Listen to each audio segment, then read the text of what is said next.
ہمارے چینل پر آپ سب کو خوش آمدید۔ اگر آپ نے ابھی تک ہمارے چینل کو سبسکرائب نہیں کیا تو جلدی سے کر لیجئے۔ بھروسہ ایک اچھی چیز بھی ہوتی ہے، بری چیز بھی۔ میں نے اپنے بھائی پر بہت بھروسہ کیا تھا، لیکن مجھے کیا معلوم تھا میرا وہ بھروسہ میری بیوی کے لیے کس قدر اذیت ناک ہوگا۔ وہ بیوی جو کانچ کی طرح نازک تھی، اسے پتھر بنا دے گا۔ مجھے اپنے بھائی سے جس قدر محبت تھی، میری بیوی کو اس قدر ہی نفرت تھی۔ لیکن جب مجھے نفرت کی وجہ معلوم ہوئی تو میری دنیا ہی الٹ گئی۔ جب میرے بھائی نے نشے کی حالت میں اپنی حقیقت میرے سامنے بیان کی، کیونکہ وہی تو میری بیوی کو برباد کرنے والا تھا۔ جب اس نے میری بیوی میرے بھائی ولید کے ساتھ رہتی، مجھے اپنی بیوی آسمہ کے لیے کوئی پریشانی محسوس نہیں ہوئی۔ وہ میری بیوی کا بالکل بہنوں کی طرح خیال رکھتا تھا، لیکن میری بیوی کا ولید کے ساتھ رویہ بہت عجیب ہوتا۔ وہ ولید کے ساتھ بہت ہی غصے سے پیش آتی اور بات بے بات غصہ دکھاتی تھی۔ ولید کے ہوتے ہوئے مجھے کبھی بھی اپنی بیوی کے لیے فکر نہیں ہوئی تھی، لیکن میں جب بھی 3 دن کی چھٹی پر گھر آتا، میری بیوی ولید سے لڑتی رہتی۔ مجھے اپنی بیوی کا یہ رویہ بہت ہی عجیب لگتا تھا۔ میری غیر موجودگی میں میرا بھائی ہی اس کے لیے سہارا تھا، لیکن وہ میرے سامنے ہی میرے بھائی کو اس قدر دھتکارتی تھی کہ کبھی کبھی میں سوچتا کہ میرے پیچھے وہ میرے بھائی کے ساتھ کیا سلوک کرتی ہوگی۔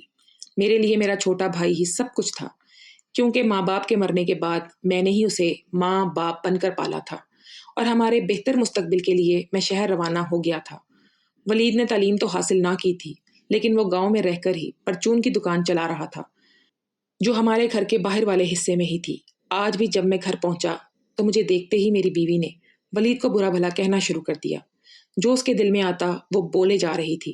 اتنی نفرت تھی کہ وہ اسے ایک پل بھی برداشت کرنے کو تیار نہیں تھی، اور میں اس سب سے تنگ آ چکا تھا۔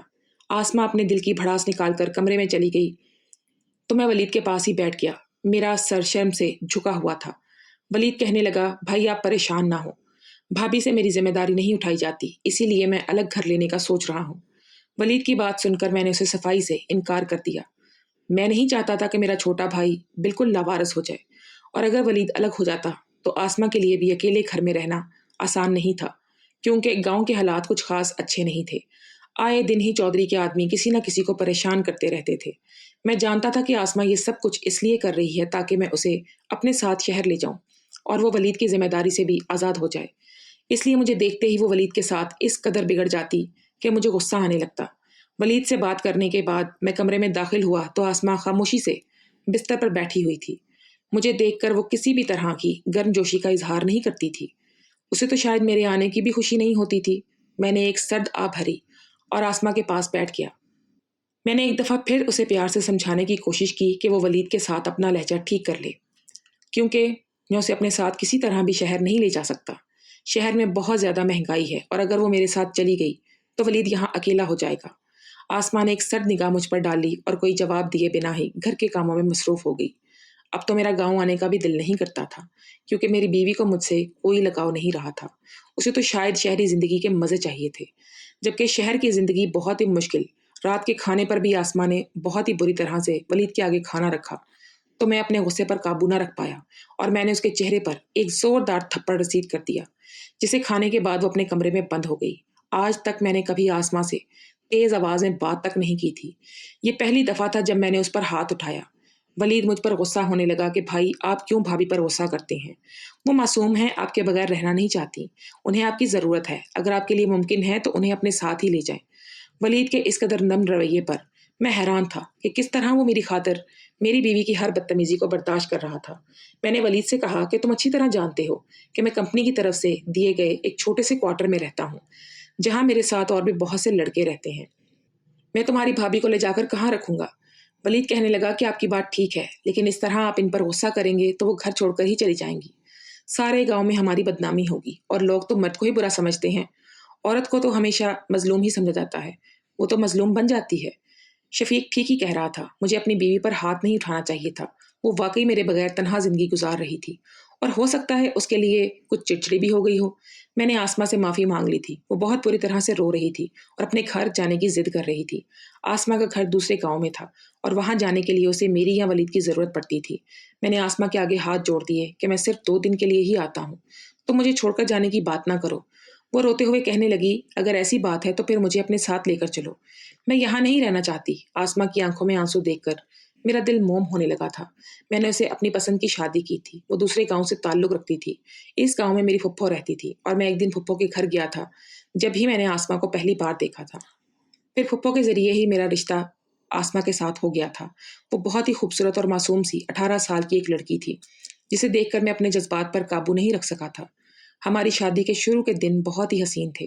وہ مجھ سے بہت محبت کرتی تھی اور میں نے بھی اسے محبت دینے میں کوئی کمی نہیں چھوڑی۔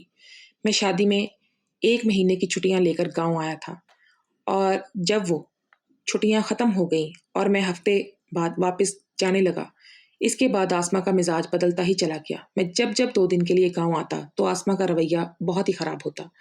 غصہ اور چڑچڑا پن اس کی طبیعت میں شامل ہو گیا تھا۔ شروع میں مجھے لگا کہ شاید نئی شادی ہے اور اس کے لیے اکیلے رہنا مشکل ہے، وہ وقت کچھ ٹھیک نہیں ہو جائے گی۔ لیکن جیسے جیسے وقت گزرنے لگا مجھے احساس ہوا کہ وہ میرے بغیر رہنا نہیں چاہتی اور ولید کی ذمہ داری اٹھانا بھی اسے ناگوار گزرتا ہے۔ اس بار میں نے آسما سے کہہ دیا کہ تم ولید کے لیے کوئی لڑکی دیکھ لو، میں اس کی شادی کروا دوں گا تو پھر تمہیں اپنے ساتھ لے چلوں گا۔ میری بات سن کر آسما کے آنسو رک گئے تھے۔ وہ امید بھری نظروں سے میری طرف دیکھتے ہوئے پوچھنے لگی، احسن آپ سچ کہہ رہے ہیں نا؟ میں نے اس کا ہاتھ پکڑ کر اسے یہ یقین دلایا کہ اس دفعہ میں شہر جا کر اس کے رہنے کے لیے کوئی نہ کوئی انتظام کر لوں گا، کوئی رینٹ کا مکان دیکھ لوں گا جہاں ہم دونوں آسانی سے رہ سکیں اور ولید کی شادی کروا کر ہم دونوں ہمیشہ کے لیے شہر میں ہی آباد ہو جائیں گے۔ آسما کا مزاج بہت عرصے بعد کچھ ٹھیک ہوا تھا اور وہ رات ہم دونوں نے ایک دفعہ پھر ایک ساتھ گزاری تھی، ورنہ اب تک تو میں جب بھی شہر سے آتا وہ منہ پھیر کر سو جاتی اور ہم دونوں کے درمیان کوئی تعلق نہ بن پاتا۔ میں شہر کے لیے نکلنے لگا تو آسما نے کہہ دیا کہ میرے آنے تک وہ ولید کے لیے دلہن ڈھونڈے لگی اور میں بھی اس کے لیے رہنے کا بندوبست کر کے لوٹوں۔ 1 ہفتے بعد جب میں واپس آیا تو آسما نے اپنی بات کے مطابق گاؤں کے ایک آدمی کی بیٹی کو ولید کے لیے پسند کر لیا تھا اور مجھے دیکھتے ہی وہ ایک پاؤں پر کھڑی ہو گئی کہ رشتہ طے کر کے شادی کی بات کی جائے۔ میں نے بھی اس 1 ہفتے میں ایک چھوٹا سا مکان کرائے کے لیے دیکھ لیا تھا۔ میں بھی جلد سے جلد اس درمیان کا رشتہ ان کا کر کے کسی طرح بھی ٹھیک ہونے کا نام نہیں لے رہا تھا۔ میرے لیے بھی آسما سے دور رہنا مشکل تھا، لیکن اصل مسئلہ تو آسما اور ولید کی لڑائی تھی۔ ولید کے دل میں آسما کے لیے جس قدر محبت اور عزت تھی، آسما اس کے ساتھ اتنی ہی زیادہ بری طرح پیش آتی تھی۔ ولید سے رضامندی لے کر میں نے اس کا رشتہ منشی کی بیٹی آسفا کے ساتھ طے کر دیا۔ گاؤں میں ہر کوئی ہماری شرافت سے واقف تھا، اسی لیے منشی نے خوشی خوشی آسفا کا رشتہ ولید کے لیے دے دیا تھا۔ 1 مہینے بعد کی شادی کی تاریخ پکی ہوئی تھی اور اس 1 مہینے میں مجھے شہر کے گھر کو پوری طرح تیار کرنا تھا کیونکہ آسما کو بہت ساری چیزوں کی ضرورت ہوتی اور شادی کی تیاری بھی کرنی تھی۔ میں نے آسما سے کہہ دیا کہ اب میں 1 مہینے بعد ہی لوٹ کر آؤں گا۔ یہ سن کر پہلے تو وہ پھوٹ پھوٹ کر رو دی، لیکن پھر اس وعدے پر مسکرا دی کہ اس کے بعد وہ دوبارہ کبھی گاؤں میں قدم نہیں رکھے گی۔ اس کی خوشی اور ہمارے رشتے کو بچانے کے لیے میں نے اس سے وعدہ کر لیا تھا۔ حالانکہ یہ بات مجھے گوارا نہیں تھی کہ میں ولید کو تنہا چھوڑ دوں۔ میں نے شہر میں دن رات محنت کی اور 1 مہینے میں اتنے پیسے جمع کر لیے کہ شہر والے گھر میں بھی ضرورت کا سامان خرید لیا، لیکن مجھے اس کی بہت فکر ستا رہی تھی۔ ہماری شادی کو 1 سال کا عرصہ گزرا تھا اور 1 سال میں اس کی خوبصورتی مان پڑ گئی تھی۔ ایسا لگتا جیسے اس پر بہت ظلم ہو رہا ہو، جبکہ اسے پریشان کرنے والا کوئی بھی نہیں تھا۔ ساس نندو جیسے تو کوئی جھگڑا ہونے والا ہے ہی نہیں تھا۔ نہ جانے کیوں اس نے میرے معصوم سے چھوٹے بھائی کو اپنے سر پر سوار کر لیا تھا۔ خیر اب تو میں شادی بھائی کی کروا کر اس کے ساتھ ہی لے کر جانے والا تھا۔ آسما شادی کی تیاریوں میں مصروف ہو گئی تھی اور میں بھی ولید کے ساتھ گاؤں بھر میں شادی کی دعوت بانٹ رہا تھا۔ شادی سے 1 رات پہلے میں اور ولید چھت پر بیٹھے ہوئے تھے۔ میں نے اس سے کہا کہ چلو آج رات ہم مل کر مزے کرتے ہیں۔ ہم اس کے دوست کے گھر گئے۔ ولید کا دوست کہنے لگا کہ اب تو تیری شادی ہو جائے گی، پھر تو کہاں ہمیں یاد کرے گا۔ ولید نشے میں پاگل ہو رہا تھا۔ میں نے ولید سے کہا تیری بھابھی بھی میرا انتظار کر رہی ہوگی۔ میری بات سن کر ولید ہنستے ہوئے کہنے لگا وہ اب آپ کا انتظار نہیں کرتی، اسے تو اب میرا انتظار ہوتا ہے۔ اسے معلوم ہے کہ میں شراب پی کر آؤں گا اور پھر اس کی عزت کی دھجیاں بکھیر دوں گا، اور جب میرا دل بھر جائے گا تو میرا دوست عمران اپنی خواہش پورا کرتا ہے، کبھی تنہائی محسوس نہیں ہونے دیتا، بلکہ ہر رات ان کے کمرے میں ہی گزارتا ہوں میں، اور ان کے ساتھ زبردستی کر کے مجھے بڑا ہی سکون ملتا ہے۔ میں اور میرے دوست بہت ذمہ داری کے ساتھ بھابھی کو خوش کرنے کی کوشش کرتے ہیں۔ میں اپنی جگہ ساکت بیٹھا رہ گیا تھا۔ ولید بتاتا ہی چلا جا رہا تھا کہ کس طرح اس نے میری بیوی کے ساتھ زیادتیاں کی۔ آہستہ آہستہ مجھے سمجھ آ رہا تھا کہ میری بیوی کو میرے بھائی سے اتنی نفرت کیوں تھی، اور اپنے آپ پر بھی غصہ آ رہا تھا کہ میں اپنے بھائی پر اندھا اعتبار کر بیٹھا تھا۔ میں نے کبھی جاننے کی کوشش ہی نہیں کی تھی کہ آسما کا رویہ اچانک ہی اتنا خراب کیوں ہو گیا تھا۔ میں سوچ رہا تھا کہ آسما نے کبھی مجھے یہ سچ کیوں نہیں بتایا، اور ولید نے خود ہی مجھے بتا دیا کہ اس نے آسما کو دھمکی دی تھی کہ اگر وہ ولید کے خلاف کچھ بھی کہے گی تو ولید اسے ہی بدکردار ثابت کر دے گا۔ آسما جانتی تھی کہ میں اپنے بھائی سے اس قدر اندھی محبت کرتا ہوں کہ اس کے کہنے میں آ کر آسما کو ہی چھوڑ دوں گا، اسی لیے وہ شاید کبھی میرے بھائی کی سچائی مجھے بتا نہ سکی۔ لیکن جب میں گھر لوٹا تو وہ اپنی نفرت کا برملا اظہار کر دیتی، کیونکہ اسے میرا سہارا مل جاتا۔ میرے قدموں تلے سے زمین نکل گئی تھی۔ میرے ہی بھائی نے شراب پی کر نشے کی حالت میں اسے برباد کیا۔ سچ پوری طرح کھل کر میرے سامنے آ گیا تھا، اور میں صبح کا انتظار کر رہا تھا اور ولید کو سہارا دے کر گھر لے آیا۔ میرے بھائی نے کس طرح میری ہی بیوی کو میری غیر موجودگی میں اپنی ہوس کا نشانہ بنا لیا تھا۔ وہ ہر رات ہی اس کے ساتھ ایسا کرتا تھا۔ اتنی آسانی سے ولید کو میں معاف نہیں کر سکتا تھا، اسی لیے میں اگلے دن 2 کے بعد ولید کی بارات دھوم دھام سے منشی صاحب کے گھر لے گیا اور آسفا کو رخصت کروا کر ہم اپنے گھر لے آئے۔ میری بیوی آسما بہت زیادہ خوش تھی۔ وہ میرا ہاتھ پکڑ کر شادی میں یہاں سے وہاں گھومتی رہی تھی۔ مجھے محسوس ہو رہا تھا کہ میری موجودگی میں وہ خود کو محفوظ تصور کرتی تھی۔ ولید کو یاد ہی نہیں تھا کہ اس نے نشے کی حالت میں کس طرح اپنے اندر کی گندگی میرے سامنے بیان کر دی ہے۔ میرے اندر ولید کے لیے نفرت بھر گئی تھی اور مجھے اپنے ہی بھائی سے بدلہ لینا تھا۔ شام کو جب ولید اپنے کمرے میں جانے لگا تو اس کے دوست زبردستی اسے اپنے ساتھ لے گئے اور کہنے لگے کہ تھوڑی دیر شراب کی پارٹی کرتے ہیں، پھر تو اپنی بیوی کے پاس چلے جانا، اتنی بھی کیا جلدی ہے۔ ولید ہنستا ہوا ان کے ساتھ چلا گیا۔ آسما تھکی ہاری کمرے میں چلی گئی تھی۔ پچھلے کئی دنوں سے وہ شادی کی تیاریوں میں مصروف تھی اور اب اسے شہر جانے کی تیاری پکڑنی تھی۔ موقع دیکھ کر میں خاموشی سے آسفا کے کمرے میں داخل ہو گیا، کیونکہ اب بدلہ لینے کا وقت صحیح آ چکا تھا۔ میں کافی دیر آسفا کے ساتھ کمرے میں بند رہا تھا اور اس کے بعد واپس اپنے کمرے میں آ گیا تھا، جہاں میری بیوی خوشی خوشی اپنا سامان باندھ چکی تھی، اور ویسے ہی تقریب کے فوراً بعد میں ہمیشہ کے لیے شہر جانا چاہتا تھا۔ مجھے اب میرے بھائی کی واپسی کا انتظار تھا، اور جب بہت دیر بعد ولید لوٹ کر گھر آیا تو میں اس کے کمرے سے زور زور سے آوازیں آنے لگی۔ میں اچھی طرح جانتا تھا یہ آوازیں کیسی ہیں، لیکن آسما پریشان ہو گئی تھی۔ ہم دونوں ہی ولید کے کمرے میں داخل ہوئے تو وہ دونوں غصے میں آگ بگولا کھڑے تھے اور اپنے منہ سے بہت بری گالیاں نکال رہا تھا۔ میں نے ولید سے پوچھا کہ آخر ایسا بھی کیا ہو گیا ہے کہ شادی کی رات وہ اس قدر غصے میں پاگل ہو گیا ہے۔ ولید میری طرف دیکھ کر غصے میں کہنے لگا کہ مجھے آپ سے ایسی امید نہیں تھی۔ آپ کی موجودگی میں کس طرح کوئی غیر مرد میرے گھر میں گھس کر میری بیوی کے ساتھ زیادتی کرنے کی کوشش کر سکتا ہے؟ ولید کی بات سن کر آسما نے پریشانی کے عالم میں آسفا کی طرف دیکھا۔ وہ سر جھکائے کھڑی تھی۔ ولید کہہ رہا تھا کہ آسفا نے اسے بتایا ہے کہ عمران چوری چپے گھر میں آیا تھا اور اس نے آسفا کے ساتھ زبردستی کرنے کی کوشش کی ہے، لیکن جب اس نے شور مچایا تو وہ بھاگ کھڑا ہوا۔ ولید غصے میں پاگل ہو رہا تھا۔ وہ کہہ رہا تھا کہ وہ عمران کو جان سے مار دے گا۔ عمران نے جان بوجھ کر اسے شراب کے بہانے بلایا اور اسے شراب پلا کر خود یہاں چلا آیا۔ میں نے ولید سے کہا کہ تمہاری بیوی جھوٹ بول رہی ہوگی، میں نے تو کسی کو آتے ہوئے دیکھا ہی نہیں۔ ویسے بھی عمران تو تمہارا بچپن کا دوست ہے اور وہ تو بہت ہی نیک انسان ہے، وہ کیسے ایسی گری ہوئی حرکت کر سکتا ہے؟ ہم ساتھ کمرے میں تھے، اگر کوئی نقصان ہوتا تو آسفا کا اور میرا ہوتا۔ میں نے ولید سے کہا وہ گاؤں بھر میں بات پھیل جائے گی اگر وہ اپنے قابو پر غصے پر قابو نہیں پائے گا۔ اچھا ہے عمران کو یہیں بلا کر دودھ کا دودھ پانی کا پانی کر لیا جائے۔ تھوڑی دیر میں میرے بلانے پر عمران چلا آیا۔ اسے دیکھتے ہی ولید نے اس کا گریبان پکڑ لیا اور اسے مارنے لگا۔ وہ تیش کے عالم میں اس سے پوچھ رہا تھا کہ تیری جرت کیسے ہوئی میرے گھر میں گھس کر میری بیوی پر ہاتھ ڈالنے کی؟ عمران یہ سن کر ہکا بکا رہ گیا اور کہنے لگا کہ اس نے ایسی کوئی حرکت نہیں کی ہے۔ آسفا اپنے منہ سے عمران کے خلاف گواہی دے گی، اس لیے ولید نے اسے بری طرح پیٹنا شروع کر دیا۔ ولید غصے میں کہنے لگا کہ تو اپنی بھابھی پر ہاتھ ڈال سکتا ہے، لیکن میں اپنے دوست کی بیوی پر ہاتھ نہیں ڈالا۔ تو نے اپنے بھائی کی غیر موجودگی میں اپنی بھابھی کی جوانی کے مزے لیے ہیں، لیکن میں تیرے جیسا بے غیرت نہیں ہوں کہ اپنے بچپن کے دوست کی بیوی پر گندی نظر رکھوں۔ ولید کہنے لگا میں اکیلے ہی سارے مزے نہیں لے رہا تھا، بلکہ تو بھی برابر کا شریک تھا، اور اسی لیے تیری اتنی ہمت بڑھ گئی کہ آج تو بھی چور راستے سے میرے گھر میں داخل ہو گیا۔ غصے کے عالم میں عمران اور ولید نے اپنے منہ سے وہ سب کچھ کہہ دیا تھا جو میں اگلوانا چاہتا تھا۔ ولید کو اپنی غلطی کا احساس ہوا اور اس کی بولتی بند ہو گئی۔ وہ عمران کو چھوڑ کر پریشانی کے عالم میں میری طرف دیکھ رہا تھا۔ آسما کی آنکھوں سے آنسو بہ رہے تھے اور آسفا اب بھی خاموش کھڑی تھی۔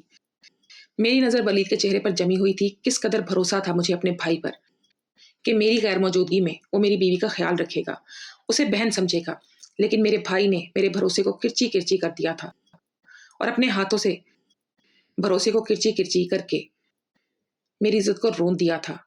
اس سے پہلے کہ ولید مجھے اپنے کردار کی صفائی پیش کرتا، ایک زوردار تھپڑ مارا اور اس سے پوچھا کہ اس نے میرے ساتھ یہ سب کیوں کیا۔ میں نے اس کے منہ پر ایک اور تھپڑ رسید کیا۔ اتنا بڑا دھوکہ کیوں کیا؟ ولید کا سر جھک گیا تھا اور عمران بھی خاموش تھا۔ ولید کہنے لگا کہ وہ بہک گیا تھا، شراب کے نشے میں صحیح اور غلط کی تمیز بھول گیا تھا۔ پہلی دفعہ اس نے نشے کی حالت میں ہی آصفہ کے ساتھ زیادتی کی تھی، لیکن پھر اسے اس کی لت پڑ گئی اور وہ اور عمران مل کر روزانہ ہی اسے زیادتی کا نشانہ بنانے لگے۔ ولید کو یقین تھا آسمہ کبھی بھی اس کے خلاف کچھ نہیں کہے گی، تو میں یقین نہیں کروں گا، اور اس نے میرے اسی بھروسے کا پوری طرح فائدہ اٹھایا اور میری بیوی کو پامال کرتا رہا۔ جب بات اس کی عزت پر آئی تو وہ بلبلا اٹھا۔ تو میں نے ولید کو بتایا کہ نہ ہی گھر میں کوئی آیا تھا اور نہ ہی آصفہ کے ساتھ کسی نے زیادتی کی کوشش کی ہے، بلکہ جب تم عمران کے کہنے پر اس کے گھر نشے کی حالت میں سب کچھ کہہ رہے تھے تو میں نے تمہارا سچ جان لیا تھا۔ اس لیے آصفہ کے ساتھ مل کر میں نے یہ منصوبہ بنایا تاکہ تم خود ہی اپنے منہ سے اپنے اندر کی گندگی کو بیان کر سکو۔ جب بات تمہاری بیوی پر آئی تو تم ایک ہی رات میں چلا اٹھے اور میری بیوی کو تم 1 سال سے اپنی ہوس کا نشانہ بنا رہے تھے۔ اس وقت تمہیں گھر کی عزت کا خیال نہیں آیا تھا؟ ولید نے عمران کو پہلے ہی مار مار کر زخمی کر دیا تھا، اسی لیے میں نے عمران کو دفع ہو جانے کا کہہ دیا۔ میں نے آصفہ کو کہا کہ اگر مجھے معلوم ہوتا کہ میرا بھائی اس قدر بدکردار ہے تو میں کبھی تمہارا رشتہ اس کے ساتھ نہ جوڑتا، اور اس کے آگے ہاتھ جوڑے اور اس سے کہا کہ اگر مجھے پہلے معاف کر دو اور جو فیصلہ تم اپنے حق میں لینا چاہو مجھے بتا دو، میں تمہارا ساتھ دوں گا۔ میں نے آصفہ سے بھی ہاتھ جوڑ کر معافی مانگی کہ میں اپنے فرائض سے پوری طرح غافل رہا اور میں نے اپنے بھائی پر بھروسہ کر کے اس کی زندگی کو جہنم بنا دیا۔ ولید میرے پیروں میں گر کر معافی مانگنے لگا۔ وہ کہہ رہا تھا کہ عمران نے اسے شراب کی عادت لگائی اور اس نے اسے برے کاموں کی طرف مائل کیا، لیکن آج اسے اپنی غلطی کا احساس ہو گیا ہے، وہ اپنے کیے پر پچھتا رہا ہے، لیکن میں نے اسے معاف نہیں کیا تھا۔ آسمہ کہنے لگی وہ واپس اپنے باپ کے گھر نہیں جائے گی، اسی گھر میں رہے گی لیکن ولید سے الگ رہے گی۔ میں آسمہ کو لے کر شہر چلا گیا اور آصفہ کا حال پوچھ لیتا تھا۔ وہ بتاتی اس نے کبھی ولید سے کوئی بات نہیں کی، لیکن ولید کو اپنی ذمہ داری کا احساس ہے۔ ایک دن مجھے آصفہ نے کال کی، وہ پریشان تھی۔ میں نے اس سے پوچھا کہ کیا ہوا ہے، تو اس نے بتایا ولید بہت بیمار ہے، اس کی بہت بری حالت ہے۔ آصفہ میرے ساتھ جانے کے لیے نہیں مانی، میں اکیلا ہی آ گیا تھا۔ مجھے دیکھتے ہی ولید پھر سے رونے لگا، میرے گلے لگ کر معافی مانگنے لگا، مجھے کہنے لگا بھائی آپ مجھے معاف کرتے، کیوں معاف نہیں کرتے؟ تو میں اسی اذیت میں مر جاؤں گا۔ میں دیکھ رہا تھا آصفہ رو رہی تھی، جسے نگاہوں سے مجھ سے التجا کر رہی ہو کہ اسے معاف کر دیں۔ میں نے جب کوئی جواب نہ دیا تو رو رو کر کہنے لگی ولید بدل گئے ہیں، معاف کر دیں انہیں۔ ولید کو میں نہیں دیکھ سکتی اذیت میں، ان کا جو ماضی تھا وہ برا تھا، جو بھی تھا میرے ساتھ شادی سے پہلے تھا، لیکن میں نے انہیں ہمیشہ محبت کرتے ہوئے پایا ہے۔ میں نے کبھی ولید کو معاف کر دیا اور آسمہ نے بھی۔ دوستو، آپ کو ہماری کہانی کیسی لگی؟ اپنی قیمتی رائے سے ہمیں ضرور آگاہ کیجیے گا اور مزید نئی کہانیوں کے لیے ہمارے ساتھ رہیے گا۔ آپ کا بہت شکریہ۔